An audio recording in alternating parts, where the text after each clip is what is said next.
Good morning, my church family. Would you stand and sing with me? I'm going to embody the messages of serving and caring and all those things. Yeah. How can I serve today, sweet spirit? How can I serve today? Oh, Lord. Speak in ways that I may understand. Where you lead me, I will follow. Where you lead me, I will go. How can I change today, sweet spirit? How can I change today? Oh, Lord. Speak in ways that I may understand. Where you lead me, I will follow. Where you lead me, I will go.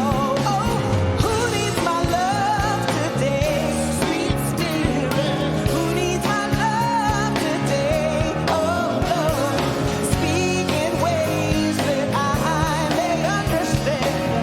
Where you lead me, I will follow. Where you lead me, I will go. How can I share today, sweet spirit? How can I share today? Oh, Lord. Speak in ways that I will understand. Where you lead me, I will follow. Where you lead me, I will go. How can I give today, sweet spirit? How can I give today?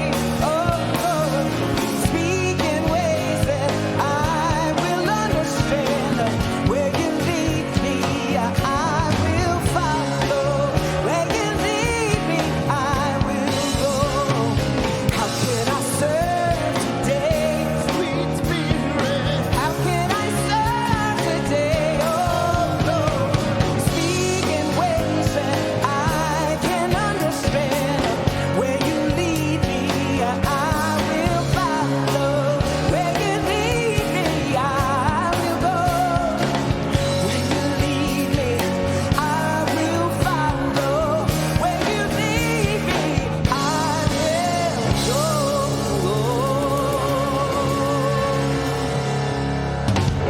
go.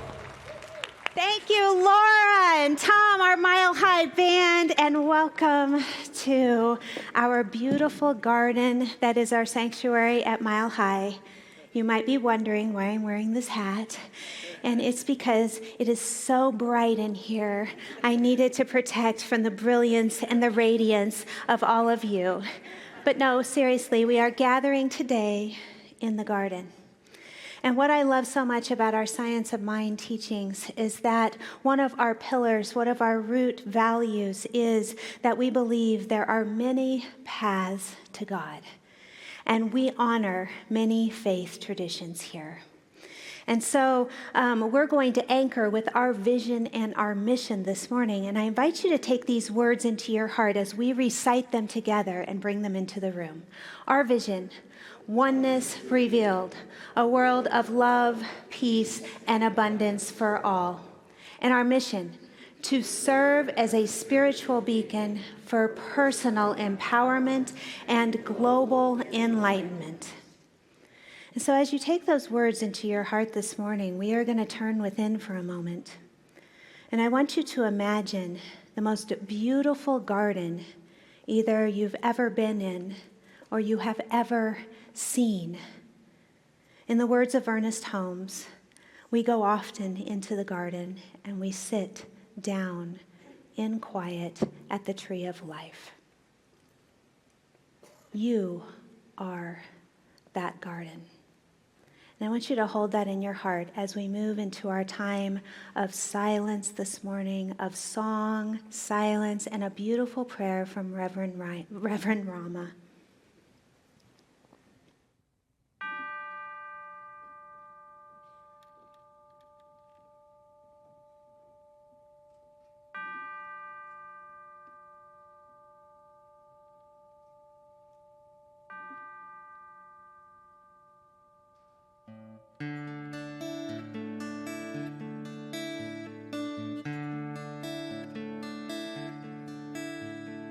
Surely the presence of God is in this place.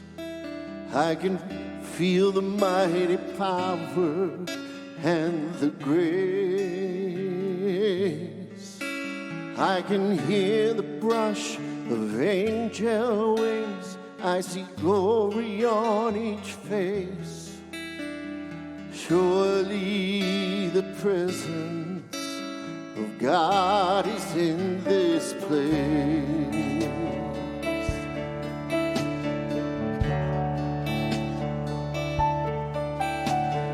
Surely the presence of God is in this place. I can feel the mighty power and the grace.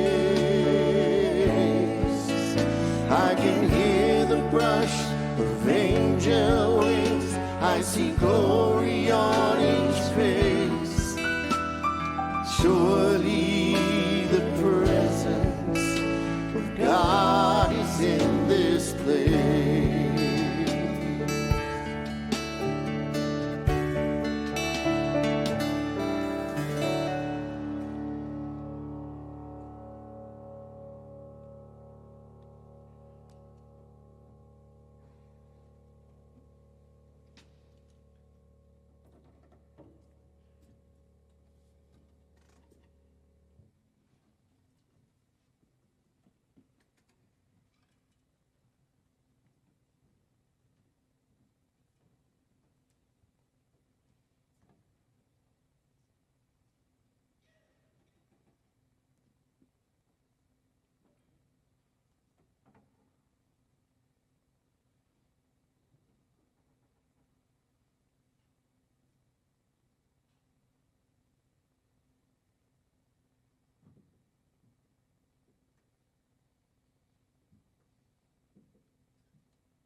And so we breathe.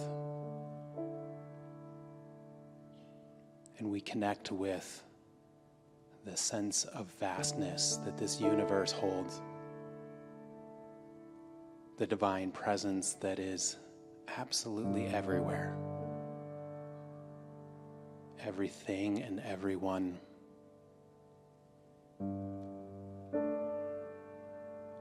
We look for and find ourselves in that tapestry with the golden thread that unites all things, all people, all spiritual paths, for all things and all expressions lead to the one source, the one of it all, the totality of everything that brings us into that harmonic space that absolutely knows, remembers, and hones in on that vibratory expression of our self-worth, of who we are as the expression of God made manifest right here, right now. Each one of us unique, divine expressions, yet part of the whole. And in this wholeness, we hold and know that valuable place of deep love, first and foremost for ourselves. And that as that love permeates us, it overtakes us and spills forth into the world. For love wins. There is no place, no one, and no thing that love is not. It's in this love that we can feel and experience the weight of the world that sometimes feels unbearable. All the happenings that feel dark, the weather, the seemingly endless battles and arguments, that place of hardship, lack, and limitation. Yet we know as we lean into this love, as we lean into Spirit, Spirit lifts us back up. For there's nothing too heavy for Spirit to hold. It's in this place that we bring forth a greater harmony, the resonance of peace. That space of us that absolutely knows the worth of each of us and holds that dignity that helps us all remember how good it is to be kind, how good it is to love and nurture and uplift ourselves and others, how we can bring this forth in the universe, that this can be the prevailing message, for it is as simple as allowing it to be and trusting in Source. In this place of trust, I say yes to life. I say yes to this moment. I give great thanks for all that is. And I simply allow. I allow it to be done. I allow it to be so. And so it is.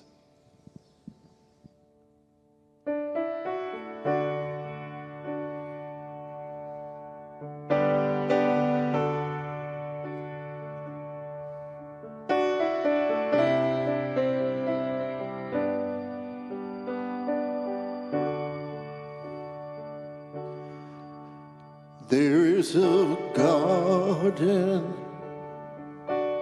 where dreams come true, a beautiful garden where God's grace blooms. There is a garden where everything grows, a beautiful garden where love is sown. And in this place of light and love, you can have everything that you're dreaming of. There is a garden where dreams come true, a beautiful garden.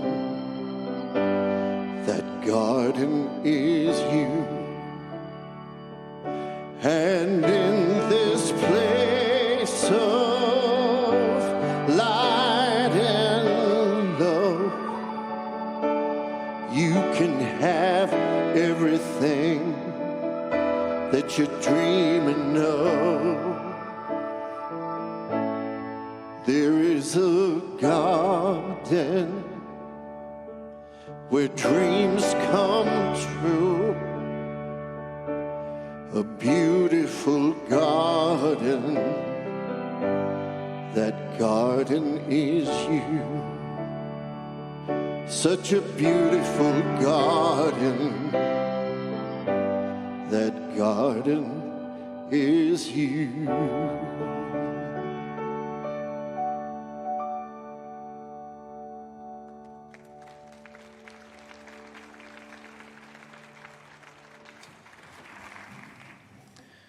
We have some inspirational words this morning in support of Reverend Zemirah's message.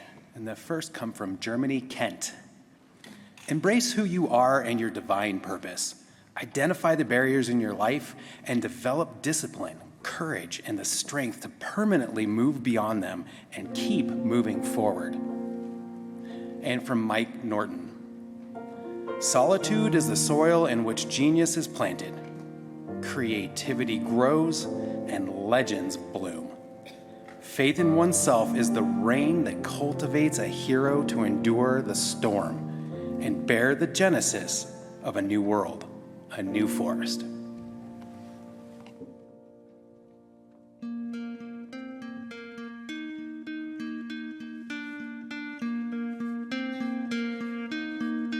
I've never been good at change. If I'm honest, it's always scared me. But I can't deny this stirring deep inside me. I know it's time to stop resisting. 'Cause I'm not getting any younger. Fear is such a sad way to live a life. My face to the wind, I'm jumping out. I'm stepping into every single thing you wanna show me. yeah. To the ups and downs, the highs and lows, to the taking in and the letting go, to tears and laughter, the great unknown, to this open journey, into faith I go. Into faith I go. Nobody said this would be easy. Anyone who did never been through anything painful. But faith is not some fragile thing that shatters when you walk through something hard. So we walk on, whatever may come.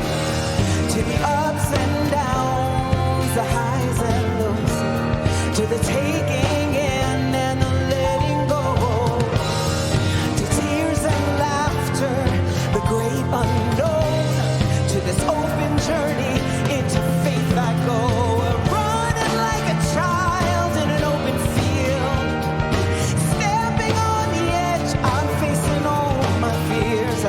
If this is what it feels like to be born again, well then I'll be born again.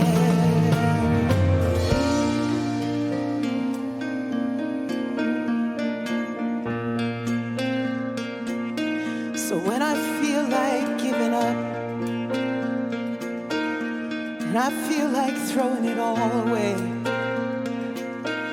I look back over my shoulder and I can see the goodness in every single step that I've taken. Oh, and it beats like a drum, and it sings like a bell, and it rings like a choir, and it's taking me on my way. Spirit, you take me on my way. To the ups and downs, the highs and the lows, to the taking in and the letting go, to tears and the laughter, this great unknown, to the open journey, into faith I go. Into faith I go. Into faith I go. Into faith I go. Into faith I go.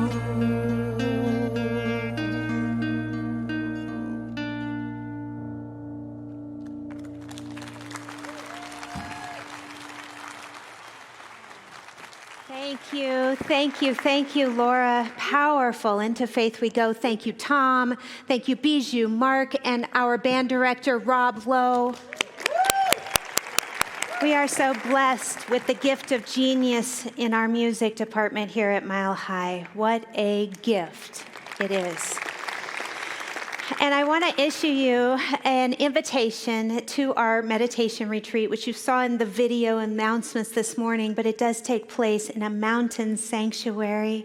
And it has little deer at the Franciscan Retreat Center that walk around us. And there is an outdoor labyrinth, and there are evergreens in the foothills that you can walk. And I can't think of a better place to bring in different flavors of meditation to go deeper.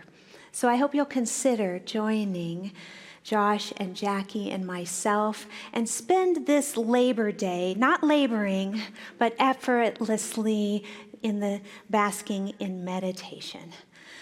And so we begin this morning a 2-part series. We are gathering together on the pathway in the garden of the tree of life. And this morning we are focused on the gate and the ground. And as I mentioned in the welcome, this garden is your life. This garden is also you, at the very core of your being. And A few years back, Reverend Josh gave me this wonderful little book. It's called Paradise in Plain Sight, Lessons from a Zen Garden. And I have gone back to this book again and again because it brings me such a deep sense of comfort and presence. It's a story about how Karen Maezen Miller, who's the author of the book, she's also a Zen teacher, and she purchases a small house in California, and in the backyard of that house is a 100-year-old Japanese Zen garden. And her backyard, she writes, begins to become her greatest teacher. She learns from the rocks the very nature of faith, from the ponds, the stillness of mind, from the floating leaves, what is the nature of what it means to truly let go. And what arises from this are her teachings about fearlessness and contentment and acceptance and presence. And I go to this book again and again because it grounds me in that sense of infusion and infuses me with peace. She shares wisdom such as once you learned to settle the mind, you can settle anywhere and begin to cultivate the scenery. She says, then you may begin to realize that the ground of your mind is the very ground of this earth. And she also writes, there is no other place than the place you are right now. For me, it brings me contentment. It brings me comfort, and it helps me develop a sense of security, come back to a safeness within my own skin. And, you know, this year in 2026, I have chosen the intentional word for the year to be the word contentment. Maybe you have a word that guides you throughout the year, but this year for me, contentment is my North Star. And so every spiritual practice is geared towards strategizing how to expand and deepen into a sense of contentment. And what it does when I immerse in the teachings of Zen is it helps me to peel back that urgency of my daily life. And it helps me to practice more tapping into, ability to tap in a sense of timelessness. So my strategy for the year, which I hear again and again from my spiritual mentor, is less is more. And that is to cultivate the essence of contentment and peace. Chapter 1 opens with, first you have to find the garden. And sometimes it feels like it is a ways off, but it never is. And it reminds me of this story that comes to us from the Zen tradition, in which you hear about a student named Daiju, and he travels across China in order to meet with his master teacher, Baso. And when he arrives, he's at the feet of his master, and his master asks him, "What are you here seeking?" To which Daiju replies, "Well, I seek enlightenment, and I seek the house of truth." Baso asks him, he says, "Well, why are you searching outside of yourself? You have your own treasure house." And Daiju, confused, he looks at his master. He says, "Master, where is this treasure house? I don't sense it. I don't understand." To which Baso answers, "What you are asking is where the treasure lies."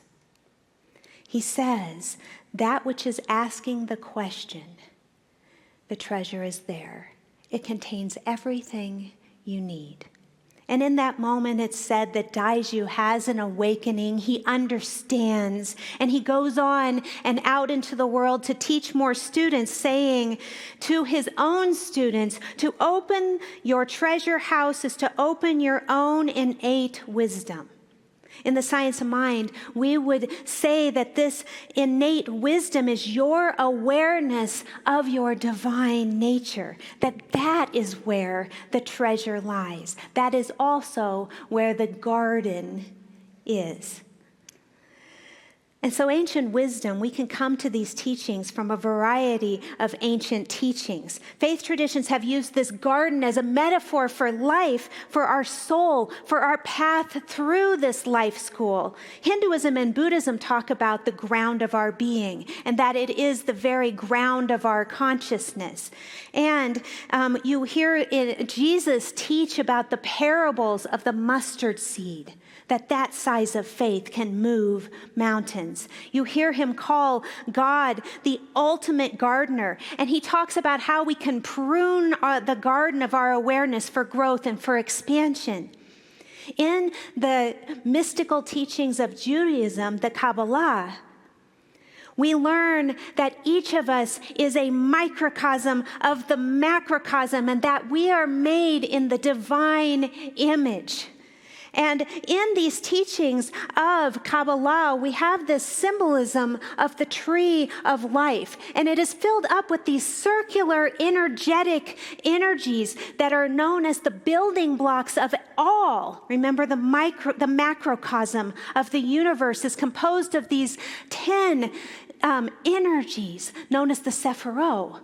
But what we also learn in the teachings of Kabbalah is that we ourselves are the tree of life as well. And we too are composed of these energies. And so what we learn from that is that inside our heart is this divine spark, and that is our divine nature, seen as the tree of life. Then it makes sense that we would go to the tree of life in the center of our being, and we would still ourselves to feel and to know and to sense that deeper divine nature. And that is what it means when it says that paradise is in plain sight. But what clouds our awareness of this paradise? What gets in the way of us knowing and sensing and feeling that we are in a garden of paradise, and that this garden of our life feels like a garden? I know for me, sometimes it feels like it's overcome with weeds or vines. Has anyone ever had that vine called the Virginia creeper? You know, it's a beautiful vine actually in your garden, and it'll cover the entire fence. And I had it once in my yard, and it is a very vital, prolific, multiplying vine. And what happens with this vine is that if you don't watch it and take care of it, I used to have visions that one day I would wake up and it will have grown through the front door, up the stairs, and it was going to find me inside my bed. Here I would be in the midst of all these vines. It really does that. But it's beautiful. But what happens is that these vines that cloud our awareness of paradise being in plain sight are the vines of fear itself. That is the energy that clouds our awareness. That's what the weeds look like. And fears that masquerade as unworthiness, as anger, as unresolved grievances, resentments, anxiety, fearful thoughts about world demise, what's going to happen, thoughts of judgment, division, thoughts of lack, thoughts of expecting things to be different. Virginia creeper. And also what is often in the midst of that, what happens when the fear chokes out the light in our awareness, we can become, I know for myself, I can become so myopically focused on what is going on and the challenges of my life that it can fear that I am so desperately alone, as if I am the only human that has ever experienced this. Fears of separation and being all alone. So this morning, we are reconnecting and awakening to the garden, to know ourselves as that tree of life, as the treasure of our awareness. We're focused on our own inner work this morning so that we can begin to recognize and celebrate paradise in plain sight. The first way, it's taught in the Zen teachings that the way, when you open up to the way, then the way will make itself known to you. So we are going to step together on this path through the garden of the tree of life by coming to the first gate this morning. And that gate is to place faith over fear. When I considered this garden of faith, I had this image of the moon gate. If you've been to the beautiful Japanese gardens, you see this circular gates that look as if they encompass the moon. They're the size of the moon. And in the tradition of creating a Zen garden, this gate is actually a portal of good fortune, or it also is a portal for new beginnings. So when we think of a gate, sometimes we think of a gate as an obstacle, and we're going to come to that in a moment. But in this particular gate, it is a gate that is not locked. It is always open. And our key to moving through this moon gate, our key to opening it, is our own willingness and our choice to move into faith and away from fear. And I know for myself, I think, I need to cultivate more faith. I need to acquire faith. I need to find faith. I need to reach for faith. And yes, it is a practice, but faith in its deepest sense is always present. It's always available to us. It is never left. Karen Maezen Miller writes, so where do you find it? Where do you find this faith? She says, faith is a rock. She says, faith is something that you always have. You have it when you surrender to a night's slumber, when you open your eyes to a new day. You have it every time you exhale, and in that half second before you inhale again. You have it when you put on your shoes or when you have no shoes and you walk across this planet knowing that you're not going to fall off. She says that is your faith, that inherent faith. And she says, in my garden, I looked to the rocks to understand faith. You know, when I was a little girl growing up the farm in Illinois, Vacation Bible School was one of the highlights of my summer. I might have mentioned that before. And it was the fact that the ladies brought the trays with the little milk and the buffet of cookies, and you got to choose each day a new type of cookie to try out. It was really a highlight of my whole summer. But something that really stuck with me is that in Vacation Bible School, we learned a song, and it has never left me. And singing is not my gift, but I'm going to share it with you. And as Rama was saying, as we were preparing for today's service, he was like, just get in turn with that little girl that loved to sing and just share it from that place. So here it goes. Don't build your house on the sandy land. Don't build it too near the shore. Oh, it might look kind of nice, but you'll have to build it twice, so you'll have to build your house once more. You've got to build your house upon the rock. You got a strong foundation in a solid spot, because the storms will come and go, but the peace of God you will know. And that song has followed me. Thank you. But that song has been a cornerstone of my life.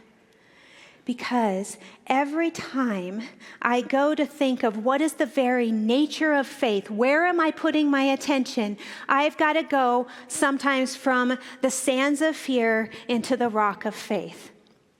And it takes practice to make a foundation of faith. In the science of mind, we teach that choosing faith over fear begins with the power of our thoughts. My beloved partner, Andrew, and our mentor, Lynn, have this wonderful technique that comes from a little dog trainer. It works on dogs, too. And, the idea is that you carry this thing around in your pocket all day, and when you have yourself coming across a fearful thought, you click it and you change it into something of more positive nature, or you replace it with a thought of gratitude. And I tell you, it works. Every time Andrew's doing this thing, I'm like, what am I doing? No, wait, what am I thinking? And you know what the beauty of this is? Is that over time,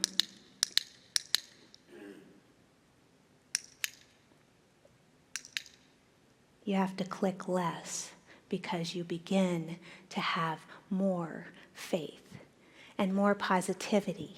And the fears aren't at the forefront or the go-to. Ernest Holmes writes, faith not only lays a hold of a power which actually exists, it actually causes that power to respond as though it were a law operating for us. Somewhere along the line, we shall have to surrender our weakness to its strength, our fear to its security, our lack to its abundance. We need not ask how we should reach out to God or by what authority or under what name or what sign. All we need to do is to reach. The key here is in the showing up. Faith is found in the simplicity of showing up for our practice. And if we choose to have that conviction of faith beyond what is present in the conditions or the challenges of our life, it's that choosing that puts us on the path to recognizing that this is the garden of our life. In the book, Maezen Miller writes, when you commit to a path, the way opens up by itself. She says, faith is not a feeling that everything will be fine. Faith is the willingness to step through the gate anyway. And that brings us to the second point, which is the ground of our practice. A settled mind is a strong foundation. Maezen Miller writes, whatever you practice, you will get good at. We all know those who are practicing, and when we're around them, we feel that they have grown solid as a mountain. They're strong yet tender. They are steady yet yielding, and they are powerful yet gentle. She says you will recognize them because they resemble the earth. And I think there is great comfort in knowing that all we have to do is simply show up to the practice. She says many of the students that come to receive teaching, they'll come to her and the Zen teaches that the practice is sit, breathe, stand, walk. And she says they'll come to me and they say, well, how do I sit? And she says, sit. Well, how do I breathe? Breathe. What comfort there is in knowing that we have the freedom and the empowerment to just show up for the practice as we are and to just be. She says, just sit still and let the mud sink to the bottom. Life rises up on a sturdy stalk eventually. It blooms on the surface like a lotus flower, but when we first begin to sit, it's not always that easy. But sit until it becomes beautiful. There's another way to view the gate in Zen, and it's known as what is called the gateless gate. And in this teaching, it is the idea that when you come across a gate, it is a barrier of sorts. And from the Zen perspective, a way to look at the barriers in our life is to see that they are constructs of the mind, that they are a separation that is caused from the illusion that from our thoughts in our mind. Zen master teacher Henry Shukman says that most people who are seeking to go deeper into meditation and searching for different teachers and modalities and searching across the way, he says that searching itself can become the obstacle. He says, you don't find the path by working harder, by looking harder, by seeking better. He says you find it by just showing up to your daily practice. I have this vision of it, when you have the Zen garden and you see the gardeners raking the sand and just simply raking the sand. And then when they come to a rock in the garden, they don't say, why the heck are you there? They say, oh, I observed the rock. And then they keep raking. And that's, I think, how we can take from that teaching the way to approach the obstacles, the challenges, the fears within our own life, is that when we come to them, it is not a sign that there's something wrong with us or something broken, but that we just observe that. And then we get back to the raking, the positive gratitude, the less is more. I've been listening to the recordings from metaphysical New Thought teacher Neville Goddard, and he has one in which he says, assume that nothing is ever out of place. Even your delays are divine. Even rejection carries redirection. And that brings us to our third stepping stone on the path, if you will, this morning. And that is to step with the awareness and the recognition that you are never alone, that you are always divinely guided, always supported. I wonder if you might pause for a moment to consider the garden that has been your life and to think of those moments, particularly maybe the darker ones or the challenging ones, and if there is a moment on that path where you suddenly received the gift of support, almost out of the blue. It came in the most maybe sometimes unexpected way. A hand reached out to help you, a sign. And I can think of a time where, as a single parent, I had saved and planned to take my two daughters to Paris as a trip together. They were in the preteen and the early teen years. And we arrived in Paris and we were traveling apart. And it was a trip where we were going to spend the first half traveling together. And then the second half of the trip, we were going to take the train down to the south of France and meet some friends that were also traveling in the south of France. And the day before, we were supposed to get on the train to go meet our friends. We were on the underground metro, and Maddie's feet, she was so small at the time, and her feet were hurting her so much. And I remember that I bent over to help her on the metro, and in doing so, someone stole my wallet. Pickpocketed right out of my purse. Of course, it was probably gaping open. Who knows? Because I wasn't really alert to that in those days. But there it went. All of our credit cards, all of our money. We had nothing. And here we were in Paris. And so I remember in that moment thinking, okay, well, you got to shore up. This is a teachable moment, right? You've got these two lovely ladies looking at what's going to happen now. And so we had a couple coins in the bottom of the purse. We bought ice cream.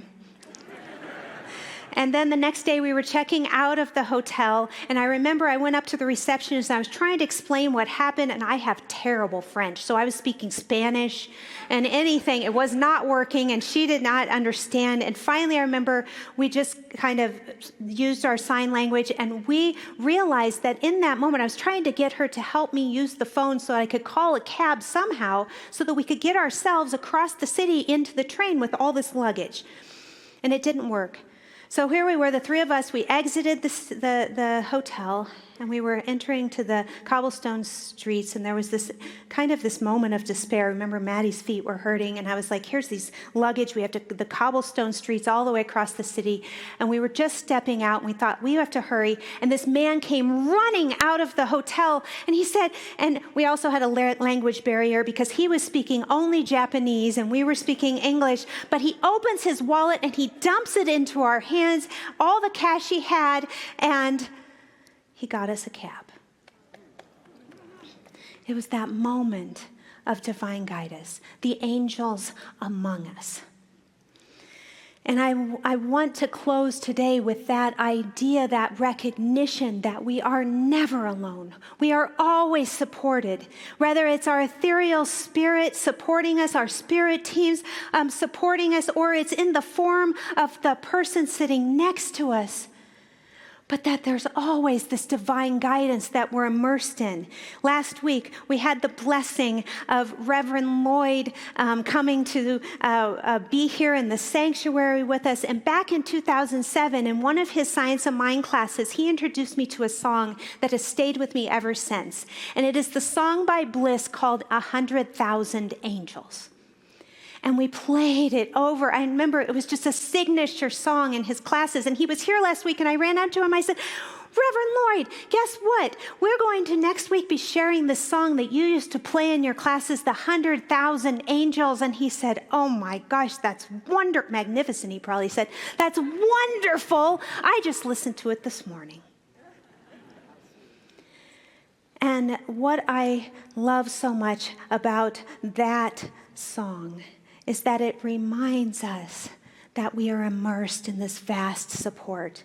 Reverend Lloyd also wrote a poem that has walked with me in my spiritual journey since I received it. He wrote it, and it's about this very thing, how we hold the lamp and support one another, how each of us might be a tree of life, but our branches intersect. And the poem goes like this: I can hold the lamp for you. It gets dark sometimes. I can be in joy for you. Sometimes it doesn't feel secure. I can be in peace while you find the peace that warms your heart. I cannot do it for you, but I am here as a light that God has placed for you. I am here on this path to know the truth for you. And as good happens, heaven's choir sings for you. Laura is going to bring us into an experience, and I invite you to move within, to receive the awareness of the angels amongst us.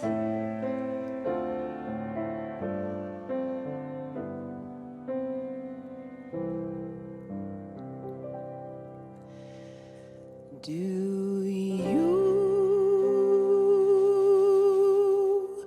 hear me talk to you? I whisper through doorways, the pathways of your mind, clear like the morning dew, and fresh from my journey, crossing ocean of blue. In this moment, we turn within for prayer. We open our hearts to feel and to know the very presence of the divine, that eternal nature of the one.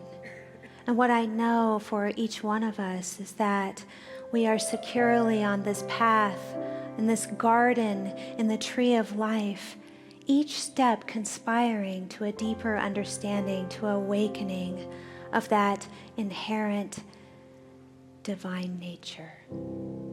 And what I know too is that each one of us holds the lamp within our own heart, and in connecting with that light within, we hold the lamp for the others around us and out in the world. And what I know as well is that there is this divine guidance, this presence that always is conspiring to support us along the way, that our faith has the conviction and the staying power to be the rock and the foundation of our life experience, and that it unfolds with ease, with grace, and with deeper recognition. So we show up for our spiritual practice. We show up with an open heart. We show up to immerse in the peace of what is. And in doing so, we realize divine support. Thank you, Spirit. We release these words into the law, feeling and knowing they are done, for we believe. And so it is.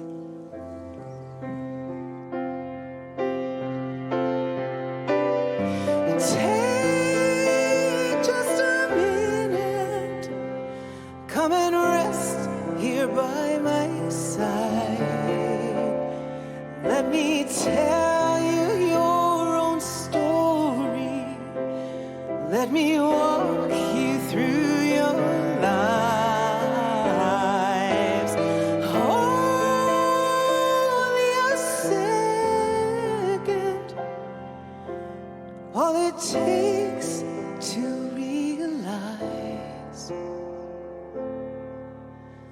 there's 100,000 angels by your side.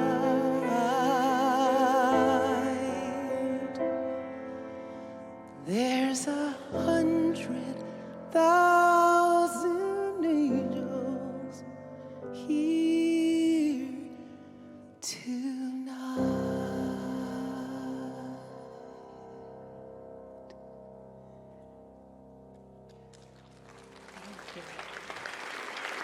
Thank you, Laura and Rob.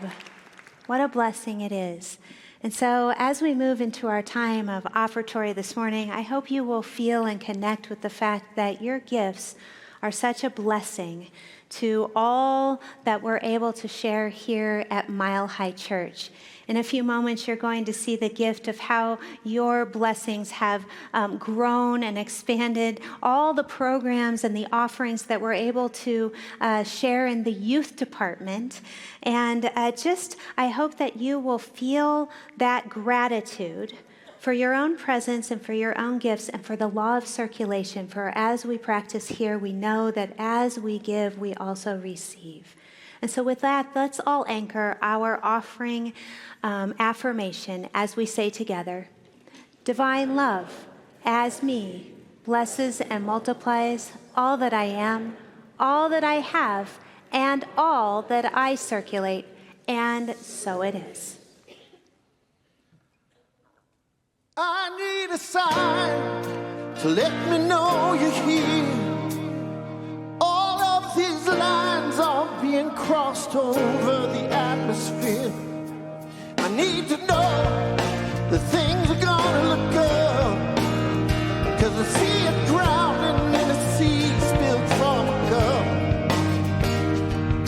When there's no safe place and no place safe to put your head, when you feel the words shake from the words that I said, and I'm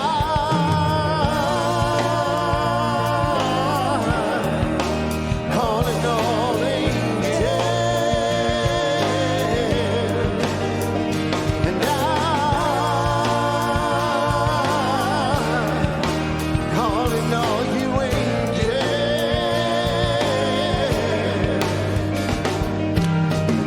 I won't give up if you don't give up. I won't give up if you don't give up. I won't give up if you don't give up. And I won't give up if you don't give up. I need a sign to let me know you're here, 'cause the TV set just keeps it all from being clear. I want a reason for the way things have to be. I need a hand to help me build some kind of truth inside of me. And I'm calling all angels. And I'm calling all you angels. When children have to play inside so they don't disappear. When private eyes saw marriage lives 'cause we don't talk for years. And football teams and kissing queens and losing sight of having dreams. Where a world of what we want is only what we want when it's gone. And I'm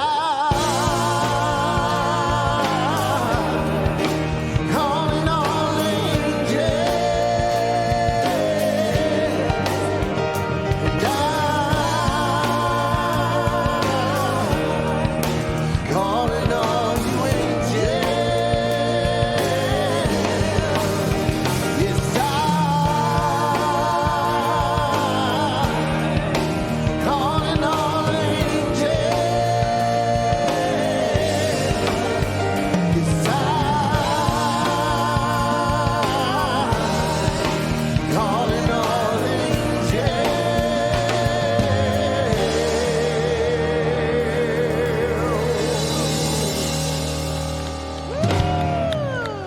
Tom Litch. What angels you are. Hey, you know, I've been serving as the production coordinator and now director for a decade, and these angels, the music that we have here never ceases to amaze me. It's just incredible, the music we have. Yeah. And that music continues next week. Daniel Namath is going to be with us next Sunday. So if you would like to come and see him, he's going to be here for both services. He's got a concert afterwards in the Vote Auditorium. It's going to be nice and cool in there, so stick around for a concert. A lot of fun there. And hey, speaking of calling in the angels, they are down front right now. These are our angels, our prayer partners that are here to pray with you. If you're looking to have that soil fertilized, these are the folks that are going to do it with you. So I just invite you to come receive the gift of a prayer and know that they will hold you in the high watch in such a great way, and we're doing that all the time. If you're here for the first time, you came on a good Sunday because, well, all these people just showed up behind me. We welcome you. It's great to meet you and see you. I would love to meet you out in the Welcome Center. I have a gift for you if you would like to come and say hi. If I haven't met you or remember your name, come say hi again, because it's just great to meet everybody over and over again. And everybody online, there's hundreds of you joining us online right now. It's so great to have you with us. And when you come back into town, like Reverend Raz is here right now, come say hi to us, because it's great to have you when you're in the house. It's so wonderful to have you here. Hey, Stacy. Hey, Rama. What's going on? Well, I am so excited that we get to be with you today because we are celebrating our summer camp season. We had such a successful season. We had Angela McLean and our Children's Enrichment Center staff lead several weeks of camp for our littles. We had a big Rainbow Day camp this year celebrating 35 years of that camp. For sure. And then Shane down here on the end, he took 12 of our teens off to Oregon for teen camp. So thank you. Thank you for supporting that. And we have a pancake breakfast today, which is just divine, because when you come to that pancake breakfast, those proceeds go directly into our camp. So you had a hand in all of our success. So thank you for that as well.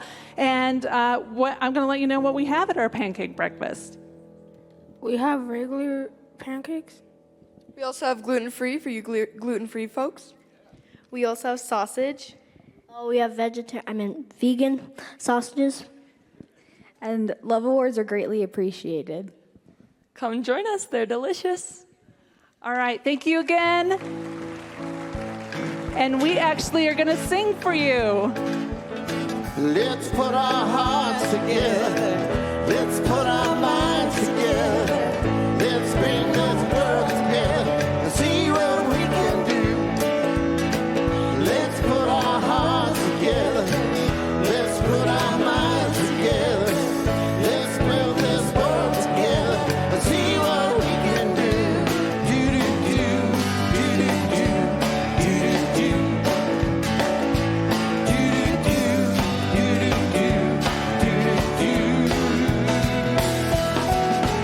Let's put our hearts together. Let's put our minds together. Let's bring this world together. See what we can do. Let's put our hearts together. Let's put our minds together. Let's bring this world together. See what we can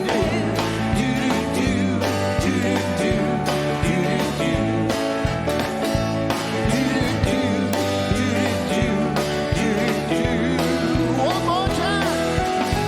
Let's put our hearts together. Let's put our minds together. Let's bring this world together. See what we can do. See what we can do. See what we can do. See what we can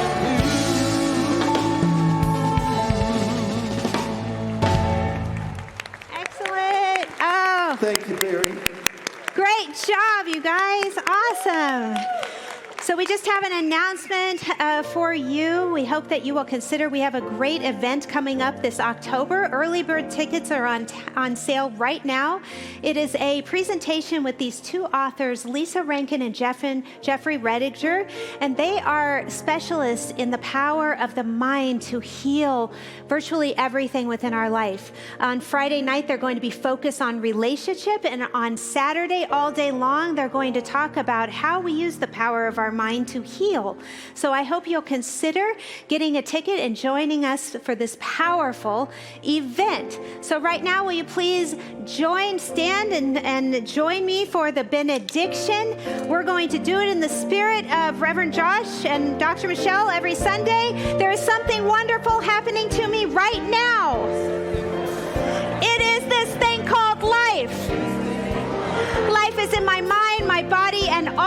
do. I am so grateful for it. I am grateful for it just as it is and just as it is not.